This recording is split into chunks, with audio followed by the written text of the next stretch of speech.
Hi, welcome to Done Discretion. This introduction is in the news today. Star Wars fans think they've won the battle against Disney.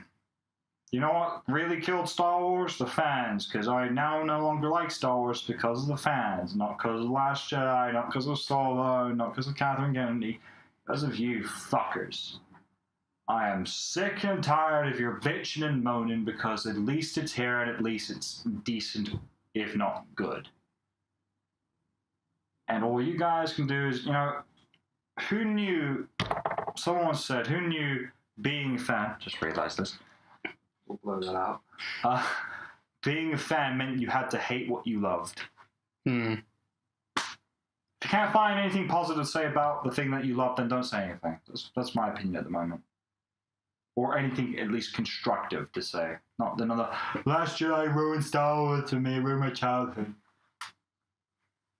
Which I know all of you are going, oh, no, actually, we come up with real reasons. We come up with actual explanations as to why it's bad. No, you don't. Or really point out evidence. You've never once given it. So. Well, we're off to a great start. Dawn of discussion.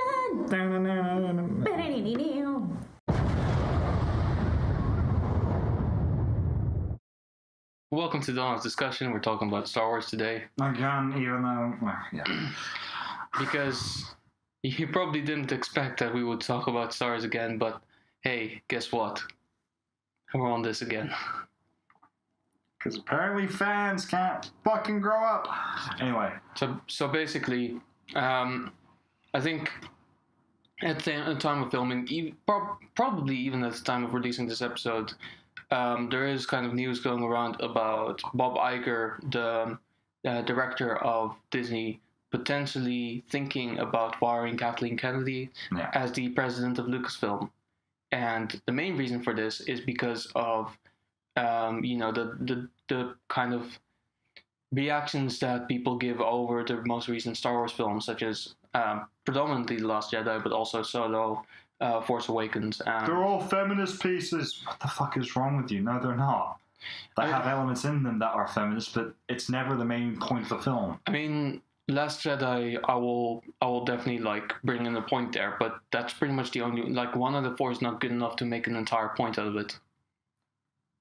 One out of four, yeah. Well, even then, I think, okay, there's, even though I say, well, how, it's got, four female characters, and 1, 2, 3, 4, 5, 6 male characters. So 10 major characters. Well, actually, no, 11, because also Snoke.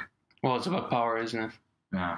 I mean, this is the thing, right? The common argument in The Last Jedi is that there's too many, important female characters that came out of nowhere. Right? 2. Well, not necessarily. I mean, there were some people, First Order generals that were women as well. But they didn't do anything. They didn't do anything, but they were still generals of the First Order who were female. Yeah, I'm not making this up. Wait, was this really a problem people had? Yeah. Not just that, but also on the Rebel fleet, there were a lot of, female commanding officers. Admiral Holdo obviously coming out of nowhere, and suddenly we just kind of have to accept her as, a leader of some sorts. Rose and her sister being a fighter pilot, and where did these female pilots come from? Here's the thing. This is a legit thing that people say. I think they're over-exaggerating. Yeah, by a fucking huge amount. But I do feel like there are a couple of female characters who are slightly too influential to the story to actually to the point where it's they shouldn't have been. Yeah, because all I will say is to those people who are saying that is I'm going to ask you guys to think long and hard, because I do agree Admiral Holdo and Rose are pointless characters, but I'm going to say this in one aspect of defense of their characters. If they were male, would it have made a difference? Because if it doesn't in your mind, it's oh no, if they're male, then yes, it does make a difference because they're men and that makes more sense. No, saying they're poorly written characters. It could be Admiral Holdo the man and he would still be a fucking pointless character. It could be Robin the man and he would still be a fucking... The way you're describing is, they're pointless women. No, they're pointless characters. Exactly. There's a difference between the two. They are poorly written characters, not poorly written female characters. That is the major difference people are getting wrong. For sure. I mean, with Rose, it's kind of the thing is you'd be playing in stereotypes, but with Rose, it's kind of arguable because she's very much like trying to like empathize with animals for some reason more than the rebel fleet who should save the galaxy. Yeah. Well, it's fair. It's like those, people who go to the cinema and whenever a human dies on screen, nothing, and then a dog dies, they go, oh no, why would you? Yeah. Fair. Animals are seen as the picture of innocence, but even then I do agree. Yeah, you've got bigger problems to deal with than animals. Yeah, but then again, it is you can argue on whether it's like she did that because she's a woman or because she's just a poorly written character. Yeah. And I personally feel like maybe it's a mixture of both, but more towards the latter. I think that's the thing as well. Rose is probably. I feel Rose is more heavily inspired by the modern day social justice warrior. Yeah. And that's a problem because social justice warrior are cunts, and therefore they shouldn't have characters based upon them. So I will say, Rose, I will slightly give you a smeck of leeway with. Holdo also. Even then, less so from me. Well, here's the thing. For me, the first interaction with Poe and Holdo, right? Basically, when Poe asked, like, what's the plan? What are we doing? Holdo was, as far as I interpreted it, like, spouting at him, like, just going, like, basically accusing him of being, like, full of, like, toxic masculinity and stuff like that, which is going to destroy, like, the hope of the fleet and everything. And for me, it was, like, it felt like she was distrusting him, not necessarily because he was reckless, but because he was reckless because he's a man. It's kind of how that feeling kind of came up to me, right? I didn't see it that way. In any way did I not see it that way. I kind of felt that it was like that. Because I think that's the thing, is that for me, I did interpret it in the original way as that, she sees him as like he's reckless, he's an idiot, he doesn't think anything through. Because that's the point, he does that at the very beginning. She is actually right. It's like, you get all of our bombers destroyed to destroy one First Order dreadnought. It's not a big win in any book because we've lost too many people. Sure. It's like we're the rebellion at this point. We have to be, tactical with our resources. So I do see it more in the original way, is that she looks at him and goes, well, you're just an arrogant cunt who's just sort of, going out there shooting whatever he can, versus sort of you're a masculine guy who's going to show he's got a big dick. I didn't see it that way. Well, doesn't justify her from not telling him the plan. No, I don't. That, once again, though, that's not her being a woman doing that as a feminist. No, that's fair enough. Bad written. Fair enough. That's bad writing. But still, that's the thing. Anything that is wrong in the movie, people are contributing. Oh, it's feminism. No, it's just poor writing. And even then, in no, Last that's Jedi, the thing. I don't see it as feminism. I do that's the thing that I think we should definitely point out. Feminists and social justice warriors are not the same people. No, they do often not overlap with one another. They do overlap with one another, and often when we say feminism, we actually mean social justice warriors because we associate them slightly too much with each other. Yeah. But there's definitely a difference. In this case, I feel like Admiral Holdo isn't necessarily feminist as much as social justice warrior. Yeah. And that I did. Okay, again, you probably didn't. That's fine. I'm probably seeing things. Well, I need to rewatch it, but I have a feeling that rewatching it, I may like it less, but I'm not going to change my mind on these opinions because I just think. Well, once again, I do agree with saying it's not the best Star Wars film by any stretch, and it's quite possibly in the bottom 3 Star Wars films ever made. But at the same time, it's the consistency of people saying the prequels, episode 1 and 2 are better. That's where your argument, to anyone's argument who's saying, oh, it's the worst one, is just, or it's a bad film, is your argument goes very flat. You may not be saying it's worse than those two, but the other people saying it, it's the same sort of theme of, the loudest person speaking is the one everyone hears, and if they're wrong, then therefore anyone else who is having a similar argument to them is almost automatically wrong. And it's not right. But the problem is then you say, well, you can't do that. Well, I can. And the thing is, you should probably take the initiative and try and shut that person up, because I'm not going to do it, because I don't give a fuck about him or you at this point. No, exactly. If you want to save your opinion, shut them up. Don't let them have a voice, because they're ruining your side of the argument. To anyone who's actually got some legitimate criticism of The Last Jedi, which there are many people, including myself, who do think there are big problems in the film. Oh, yeah. But at the same time, I generally think every single problem everyone has with The Last Jedi is either complete bullshit or blown heavily out of proportion.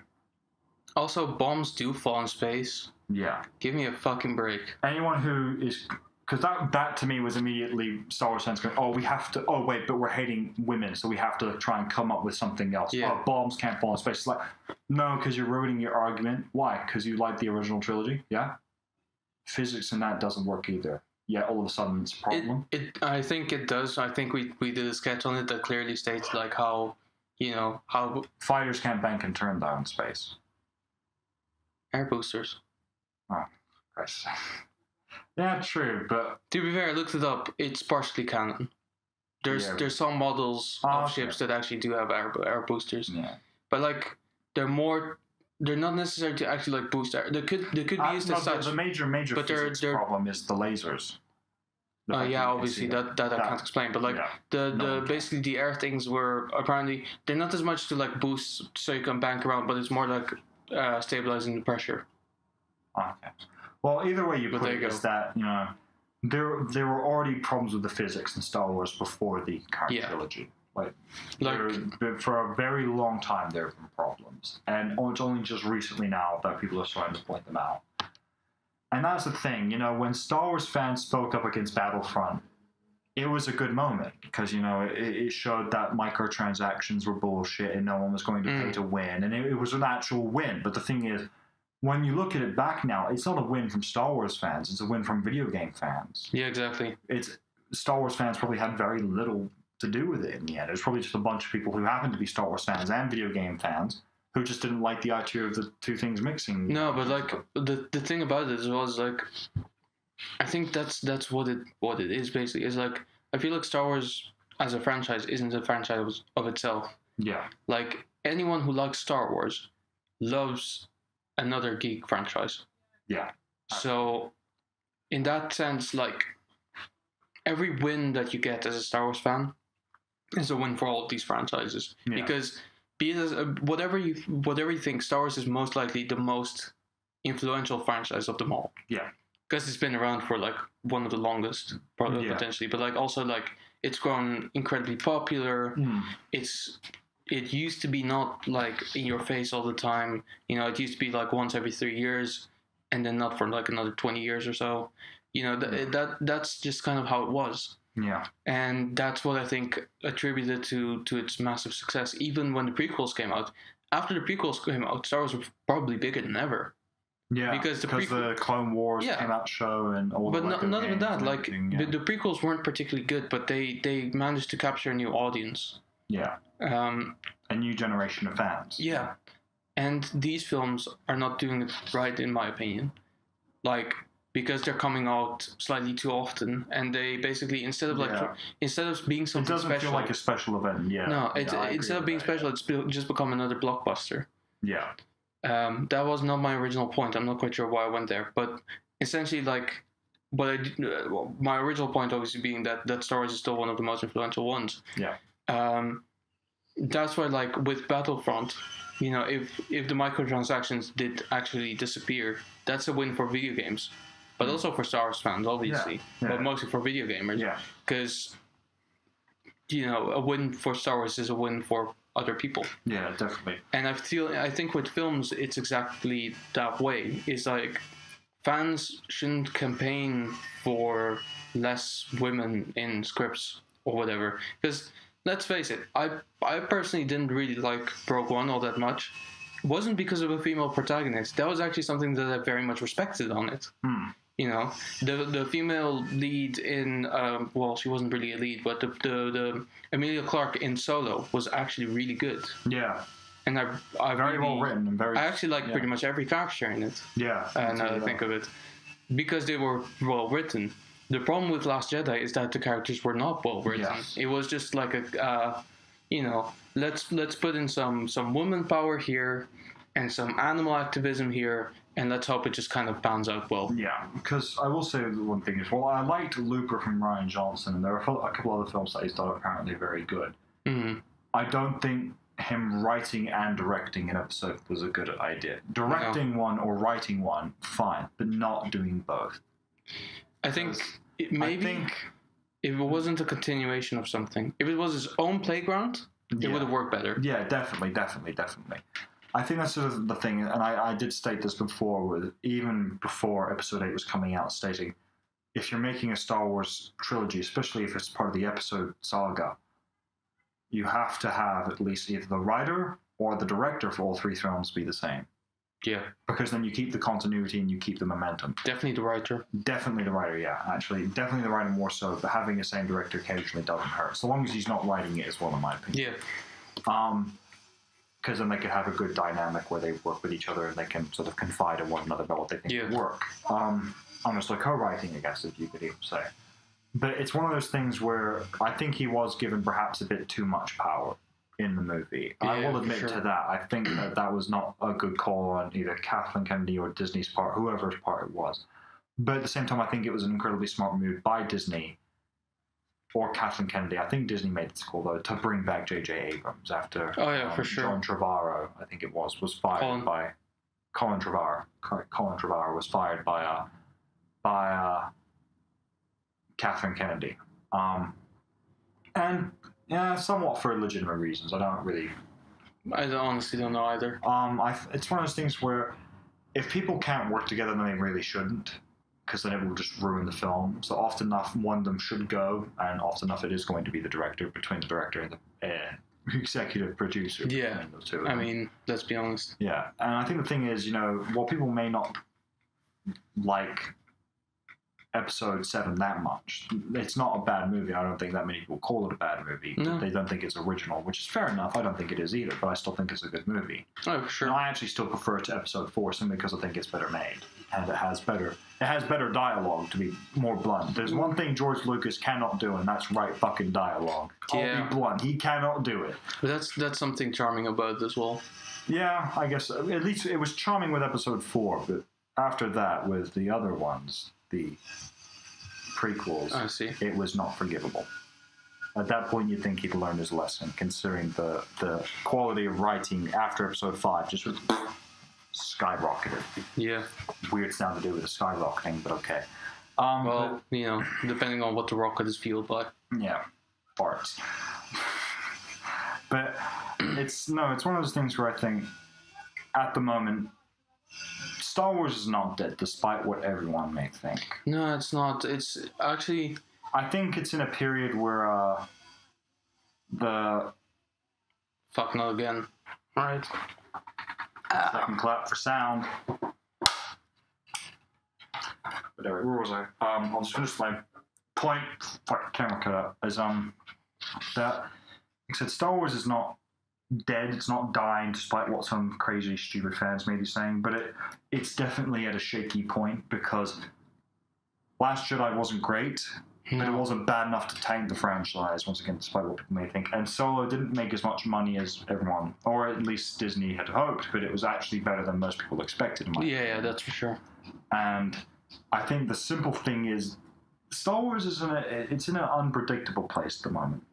Yeah, because basically they're still doing all the anthology films. Like they're still doing a Boba Fett film, and apparently an Obi-Wan film is in development, which I have mixed feelings about, to be honest. I would rather see an Obi-Wan film than a Boba Fett film.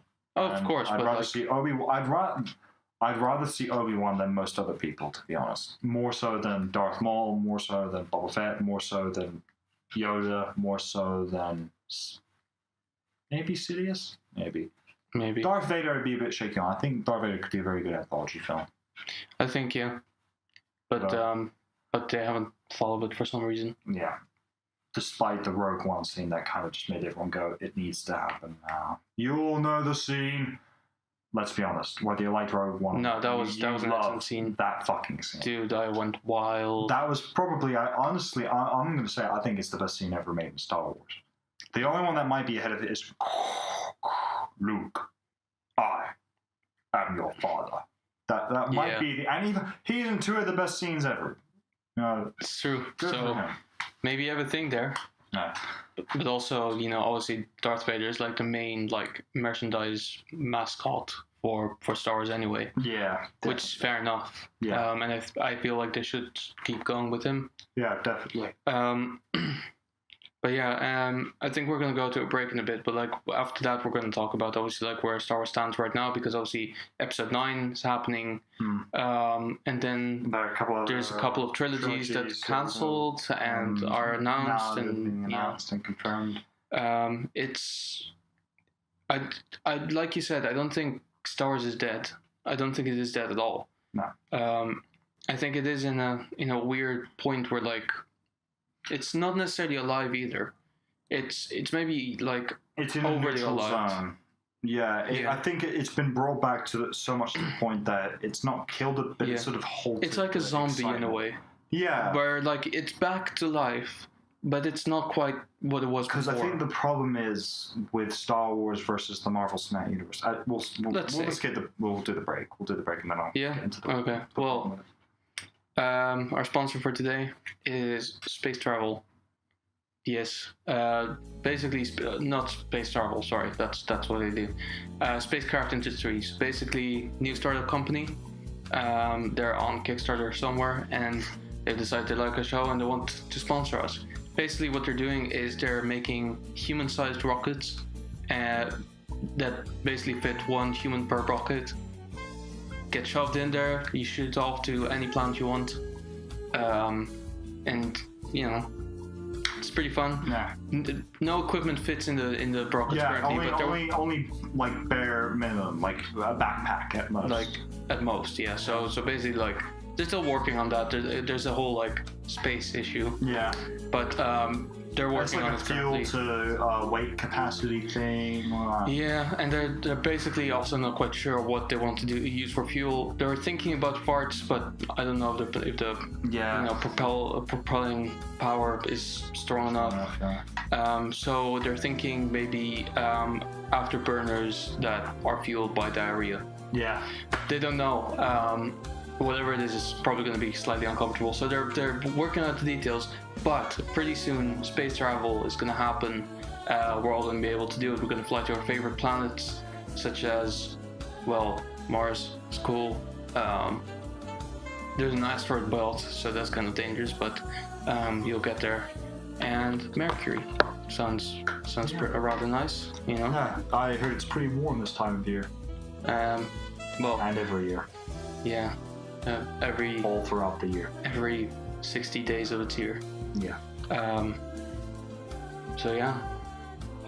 Spacecraft Industries. Nice. Thanks for the sponsorship. Cool. On to our fan submitted questions of the week. This one is from an Owen who asked, what do you think about the whole Kathleen Kennedy situation? Really, dude? We're talking about this right now. You at least come up with something fucking, off topic. Make it personal, Jesus. Yeah.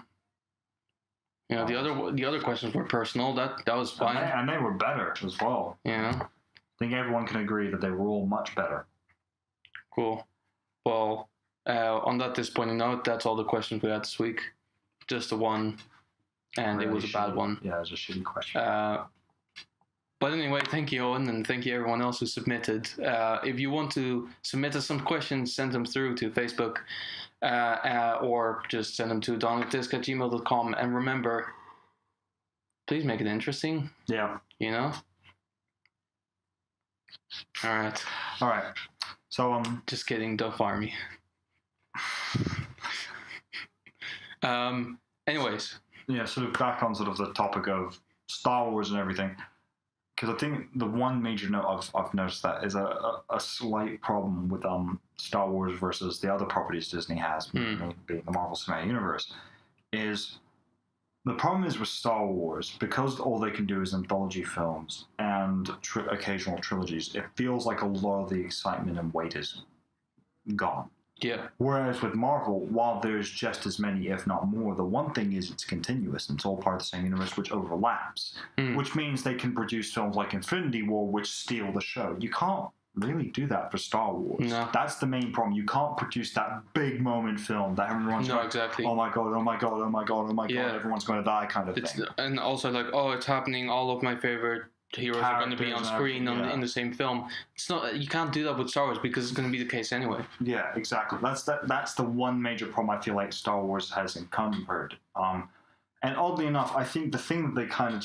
should do is whatever trilogy they do, and then sort of have maybe 5-10 years, minimum of five, maybe 10, maybe 15 years break between each trilogy, with occasional anthology films burst out, 1 or 2, maybe 3 at most, to sort of say Star Wars is still around. And then the trilogy comes, and everyone's like, oh my god, it's a new Star Wars trilogy, and there's been at least 5-year break, ideally 10, maximum 15, to sort of say to people like, oh my god, it's another big trilogy, we're going to get to see what comes next. And that could be one way of keeping the excitement and fans going, okay, we're hungry for more. Because that's the best way of keeping Star Wars alive, is to keep fans, oddly enough, waiting for it to come back. Whereas with Marvel, you don't have to do that, because there's always going to be something new that comes around. There's always exactly. A new origin character, a new origin for a new character, a new big ensemble film, or whatever. That's what I think is the power of Marvel over Star Wars, is that Marvel actually has a lot of characters, like a lot of ground that's completely like undiscovered. Yeah. Whereas with Star Wars, they just don't bother discovering that ground because they think, well, people only want to see it for the characters that already exist. Yeah, which is both true and not true in a sense. I mean, to be fair, a lot of new characters that they invent aren't very good. Yeah, I think at the moment, that's definitely the case. I think Solo was the first one that really introduced a lot of new, very good characters. Yes. And I think that was a good sign. And I think Rogue One introduced a few new okay characters. I think K2SO, the droid. The droids are always good. They've been consistent. Oh yeah. And Jyn Erso wasn't great, but she was a strong protagonist. Strong-willed, a very, very action-based character, which was good. The others were sort of there.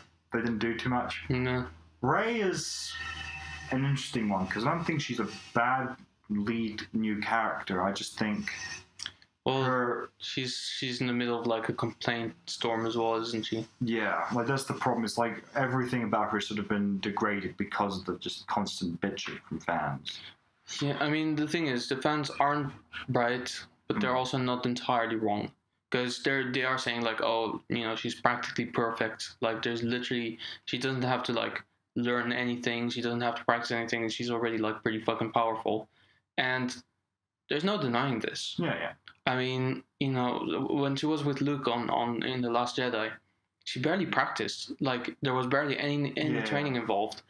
And at like around the end of like the second act of the film, she was fighting with Kylo Ren against all the Imperial guards. Yeah. And she was taking down way more than he did, whereas he had like years and years and years of training more. And that kind of threw me off as well, where it was like, well, how does that work? Yeah. I think it's once again one of those things where I had sort of arguments with a friend of mine about Force Awakens and how could she possibly beat him, and then I pointed out, okay, well, he's injured first and foremost. And no, that's fair. And then obviously, some people are going, oh, but dark side people draw power from an injury. It's like he is in between. At least at that point, he didn't know what he was, so he couldn't really draw power. He had already, and before he fought Rey, he fought Finn, which I think Finn got a few shots to injure him. So even further. And once again, Kylo was weakened very heavily by his second fight. That's the thing. It was his second fight with Rey. The first fight wasn't even a contest. He just did this and just like that. So she lost very quickly in her first meeting, almost instantaneously. Whereas in the second conflict, she was fresher. She was only just beginning, and that's the thing, often enough in many films where people are just beginning to discover their powers, often enough it's more than they usually show until the very end, because the point is, this is the potential they have to show you. And as I've stated to people, the Force is almost a living being, in a sense that it realizes it needs a balance, and the dark side is, once again, unbalanced. The dark side has too much power. So it has taken Rey and elevated to a level where it can balance her out with Kylo Ren. And Snoke, because there were two. As Luke was too weak to really do anything, let's be honest. So at this point, and now with Snoke gone, that probably means in some way Kylo Ren is probably going to be elevated again, back to where Rey is. So that, not where Rey is, but a little higher, in a a sense to sort of once again balance it out, because there always has to be the balance. And that was my explanation for people with Rey, saying the Force is giving her more power than she almost needs, because it or not needs, but more power than she probably has, because it's like, fuck, I need balance. No one else is giving it to me. Luke's fucked off, God knows where. Leia barely can lift up a rock. I've got to give her more power at this point. It's one of those things where people, Star Wars fans are the most guilty of this. They pick and choose when the Star Wars logic applies. Yeah. Oh, no, exactly. the Force doesn't work in that way. Oh, no, that's exactly how the Force works. And it's exactly the same argument, you know? Because, once again, the amount of powerful shit Anakin does, or just completely plot-breaking shit he does in the very first movie, in Episode 1. What? I'll spin. That's a neat trick and blows up an entire station. He's what, like 10? Yeah. How's that fucking possible? How could someone who's never flown a fighter like that do that? Explain that shit. Explain that. There you go. You can't. Like, that's the thing as well, is like, you know how, like, the thing is, there are a couple of Force things that I think are kind of bullshit-ish. No, absolutely. I mean, here's the thing, like, the Force projecting that Luke didn't bother me. That was fine. Yeah, that's fine. But, like, what a lot of Star Wars fans did was, like, complain about that, because they were like, oh, it's not possible. And then Rian Johnson, in response to that, took up a book that apparently wasn't canon, like all the Jedi Force tricks that they can do, and that was apparently listed in that. So there was this clever Star Wars fan who took the same book and then found a page where it said that apparently using the Force, particular Force users anyway, can manipulate the density of the molecules to the point where they can actually shrink themselves to a tiny sized person. That's a bullshit Force power. Yeah. That is, and like they were like, oh, so this is possible as well. No, you fucking idiot. Yeah. Like does it that's seem logical to you? Yeah, that's the thing as Actually, well. it does now I think about it. I mean, yeah. Yeah, it probably does, but it's one of those things where I say to people, the filmmakers, whether you fucking like it or not, and the writers, have creative liberties to pick and choose what they want in the movie. They can do that as writers and directors. They are allowed to, because they are creatively making the story. It is their job to decide when something works and when something doesn't, when it suits the plot and story. Now, it didn't do that much in Last Jedi in episodes 1 and 2. Sometimes there were moments where George Lucas and Rian Johnson went right out the window. Fair enough. But they usually do decide. For example, Luke once again making the 1 in a million shot in the very first Star Wars film. No one has a problem with that. Yet, no one else can fucking do it, even with a targeting computer. Yet, when he uses the Force, it's perfectly fine. And I have nothing against it. I think it works perfectly fine. But once again, it's one of those things where the calls you make, like, oh, no one can use Force projection, but they can do all this other bullshit, is perfectly just fine. It's like, it's illogical thinking. Yeah. You cannot pick and choose as a fan because you have no creative control. The writers have creative control. They can pick and choose when it works and can't work. Also, you can write your own versions of these scripts, but don't go around saying that your version is better, because it's not. Yeah. It really is not. I think we talked about this in our very, very first episode of the show. Don't say that you're a better writer than someone in the industry, because at the end of the day, maybe you are. I don't know. I didn't read all of the fan stories. Why are most of them are crap. Yeah. I'm not gonna lie. Maybe some of them are good. I don't know. But at the end of the day, you're not the one writing these films. Yeah, absolutely. And if you want to, write your scripts, submit them to the studios, and if they're really that good, they'll probably take you on as a writer at some point. Seriously, for something. Will. Disney will take good writers on board. Why do you think Marvel has a lot of, not unknown writers, but a lot of writers that some of them have just only popped up? Exactly. Because Disney is very fucking good at spotting talent. It's the one thing they've done better than any other studio thus far. That's why the Marvel movies, in terms of the directors behind them, are fucking brilliant. Because they go, you're great. They're very good at snatching people up. And here's the thing. There's two crap scenarios that could come out of it. Either you are a good writer and the script that you wrote is good and you don't get picked up. That's fine. That happens. Yeah. Or you are crap and you did get picked up, and then you make a film that is horrible, and people, like you're doing to the current writers, are going to rip you to shreds, and then we'll see if you like it as well. Yeah, exactly. Because that's the thing as well. I'm not going to say we're better Star Wars writers than you are, but I'm going to say we probably have a slight edge because we're filmmakers. Yeah. We know how to write a good story. We know it's We've our yet job to make a film. Yeah. And we've made short films before. There you go. And we've made. I'm currently in the middle of. Currently in the middle of editing a web series that will soon come out, and we'll talk more about that hopefully at a later date. Yeah, eventually. But the whole point is people who are paid to do this for a living are guaranteed to be. It's one of those things where it's like think of any sport that you like. Football we use as a current topic because it's the World Cup. Yeah. You probably say, "Oh, that's a bad play from that guy. I'd like to see you do better." You definitely can't because you're not paid hundreds of £1 million a year to do what he can do. Or alternatively, if you can, do it. Get picked up. Get signed on. Exactly. You know? And then you make sure that it's coming home, you motherfucking lazy bastard. Exactly. Because that's just the thing in the end, is that these guys are hired to do this. They don't always do it well. There's no guarantee. They have on and off days, as anyone else does. But they do it better than you. It's a guarantee that all the fan films you write are shit. And here's the thing. I have watched quite a lot of Star Wars short films. Mm. They're all shit, pretty much. They're pointless, plotless, storyless. They're all cool lightsaber fights, and some of them are about... There was one that's been praised. It's about a blind Jedi. I can't remember the name. And to be honest, it's crap.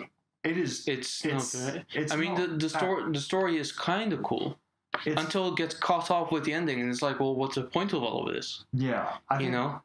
And don't get me wrong, I think I actually kind of like the actress in it as well. And like... You know, the way she played it as well, that was kind of cool. Yeah. And I like the idea of the story very much, that she's like eager to like become a competent force user, and her master is like, no, you're not ready for a real lightsaber. Yeah. And that she grabs this lightsaber and then accidentally like fucking blinds herself. You know, that there's something powerful there. There's something really good there. Yeah. But it's only a concept. Yeah, that's the beginning to a film. And that's the thing. And a lot of short films are like that. When you think about Last Jedi, you know, it's about the Rebel fleet has only one main ship left, and they have to survive somehow. That sounds great as a concept. Yeah. But it didn't go well. Yeah, that's the thing. Things that are good on paper or good in short film concept, which is like the beginning to a film, which that one was. Problem is, they're not always perfect in execution. And the thing is, obviously, I think some of us, and even I, have come up with a few ideas for Star Wars. But the thing is, I did come up with ideas for trilogies, you know, for episodes 10, 11, 12. Ultimately, I decided that was never a good idea. And I decided against it, and I decided to stop doing it because I thought I'll never get to that. Here's hoping that maybe one day I will. Knock on wood. But then I went back to the drawing board and decided, you know, anthology films are a perfect example. Yeah. And here's the thing: I'm sure a lot of people would come up with cool concepts or things. And I think I have generally come up with a good idea for one. But the other thing is as well, a lot of people would do, because the thing is, the one thing that a lot of people would fall into the trap of isn't, I'm a fan, I'll put in some stuff that fans will like. R2-D2 will be in it. C-3PO will be in it. Or whatever. And in my film, Darth Vader does appear, but he doesn't appear because it's fan pandering. He appears because it suits the story. Yeah. I put him in the film because he is the one guy who needs to be there to sort the final shit out. He's not the hero, by the way, FYI. He is the villain of the film. Sure. But he's there because the story calls for it, not because it's for the fans. I don't give a fuck whether the fans like him showing up or not. It works at that moment. Mm-hmm. And that's the point that writers have to say to people, look, we're not writing this for you. We're writing this for the story because it has to work. And if it doesn't work, then we're going to have to cut it. For example, my current film, A Little Idea, it's set just sort of maybe 5-10 years after the events of Revenge of the Sith.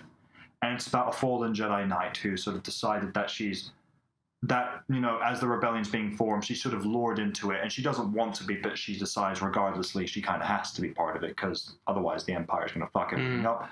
And at the very end, when the Rebel Alliance, or, well, not the Rebel Alliance, the first ever Rebel Cell, the whole film is about the origins of the very first Rebel Cell, and that they all are pretty much almost all wiped out by the end, except for a few who go on to meet all the other actual rebels. At the very end, when she's sort of helping the final rebels escape in this Imperial base, because they've basically lost the final battle, Darth Vader shows up and she's like, I'm the only one that can fight him. And the point is that I need to double check, but I'm pretty sure by the time A New Hope comes out, all the Jedi Knights are dead. Maybe a few Padawan ones or Masters are still alive. all the Jedi Knights Most from of the them. originals are dead. Yeah. And that my idea for the film is that she's the very last Jedi Knight. There are still Masters and Padawans on the run and hiding, but she's the last Knight, and Vader ends up having to kill her, Right. obviously. And that's sort of the principal core idea of the film, is that it's her reluctantly having to basically do what she's always done, even though in the face of everything it doesn't seem to make sense anymore. The Republic's fallen, Yeah. the clones and everything, but you can't just put in Darth Vader for the sake of having Darth Vader. I put him in there because... exactly. You know, it makes sense. She's a Force wielder. It makes sense to send him after her. And he was a Jedi executioner. He hunts down Jedi. Yeah. That was the whole point. I mean, if I were to make a Star Wars film, no Force users. Yeah, I had that idea. I basically would set it like at the during the events of Episode 5, at the other corner of the galaxy. Has nothing to do with the main story. Has no effect on it. Yeah. Because at the end of the day, like we said, it's a huge universe. Yeah. Like all of space and time in Star Wars is like there's so much of a playground left to play on, and nobody does it. Yeah. Solo was the first one that really kind of touched on it, but still with a main character from the main universe, and that was the only problem with it. I think Rogue One was kind of the first one who touched on it, because there was an element in there that supplied the main story, but not necessarily like you know, it just had to be executed slightly better in my opinion. But that's about it. But like, you know, it would probably be about like a bounty hunter gang that has to like run from the Empire and do all kinds of shit. Basically, like the Edge of the Empire game, essentially. Yeah. But because, like, you know. Yeah, I think that's the thing, is that the best anthology films now that one can make that go into it is ones that can either have to fall under one or two groups. They should either be completely detached from the current story and have its own thing and, you know, and running theme, whatever. Or if it does be part of it, like my one is, it can't feature people like Luke, Leia, or Han. No. It should be its own separate thing with its own characters saying that, look, they were rebel heroes, but they weren't the only rebel heroes. No, exactly. That's the whole point, is that my film is trying to make, saying, you think the whole series is about Luke, Leia, and Han. It's not. It's about a group of people who had to fight for freedom because no one else would. Yeah. Because the Empire was wiping everything out that would stand in its way. I think that's the thing now, because... And I'm going to say that a few of the Star Wars short films are interesting, and they have good concepts. But the problem is, once again, they're poorly executed. A lot of them are just lightsaber fights, and the problem is, you're clearly just pandering to the prequel stuff, and the problem is, once again, that's crap, and it's not any good, and it should not be encouraged. The only Star Wars short film I actually really liked was one about Revan. Sure. Which was, it was about 3 Mandalorians who had captured someone. A group of Republic Special Forces come in, and they are fighting each other. Revan shows up because he also wants the person, and he ends up fighting 2 Jedi. He beats them. He kills the Mandalorians. He gets the person, and he leaves. So it's not really about him. He just shows up at the end, which was clever, you know, saying that, look, this is not a Revan story. It's still part of his story, but it's not. This part of it doesn't feature him. And it was actually pretty well done because the writing was decent. The costumes weren't great, I'll admit that, but I'll give passes to people because, once again, you can't produce great quality Star Wars stuff. But there are a few that are okay. I'll retract my previous statement saying they're all crap. The few are okay, but the problem is, you know, you claim that you could do a better job, and then you try to do it, and you fail. 90% of you fail. Spectacularly. Yeah, hilariously as well. And that's the thing. If you're beginning to wonder in any way, shape, or form, perhaps, why is Disney not listening to us? Maybe it's because you're wrong. Yeah, it's either because you're wrong or you try to do better, and then Disney does see it. You know, the short films or the fan scripts you submit, they read them or watch them, and they just go, these people cannot be trusted with Star Wars because they will destroy it. Yeah. It's a very simple fact that Disney does know what they're doing. Despite, if any of you disagree with us, did you like Infinity War? If you did, then there's probably Disney. Something there. Yeah. If you didn't, then what the fuck is wrong? Did you like Solo? Yeah. I sure as hell did. Yeah, I did too. Do you like all the Marvel stuff? Well, here's the thing. If you don't, what the fuck is wrong with you? Because all of it's pretty good, let's be honest. But that's the thing. Disney does know what it's doing, despite what any of you may say. They may be wrong in what they're thinking. Yeah. But at least they have a clear plan. Yeah, and they're sticking to it as well. You can't, hate them for that. And at the end of the day as well, it's like, yeah, maybe they make films that some of them maybe are on the same level as those bad, like, short films. Maybe, I don't know. But at the same time, they're the ones that are the official ones. They're the ones who have their finger on the license. They're the ones who ultimately get the final product. Because I know ultimately all of you don't want to hear anyone ever say this, but the reality is this.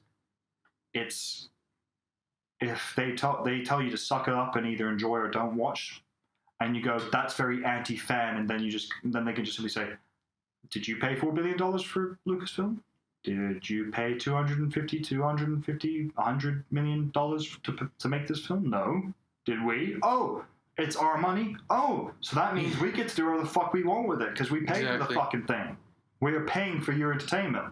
Yes, you pay to go and see it at the cinema. If you don't like what we're doing, don't pay for a fucking ticket.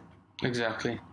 Simple fact. Disney, and that's the thing. If you go, oh, yes, Star Wars fans, Star Wars films tank, their Disney confirms they're not going to make any more, we beat Disney.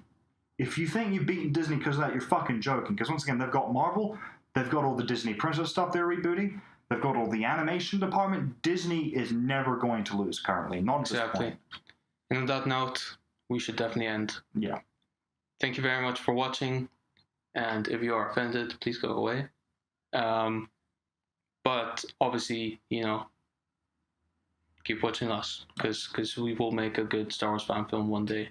Yeah. Or feature film. Who knows? Maybe one day we'll get picked up by Disney. Thank you, and tune in next time. And on that note, hail Disney!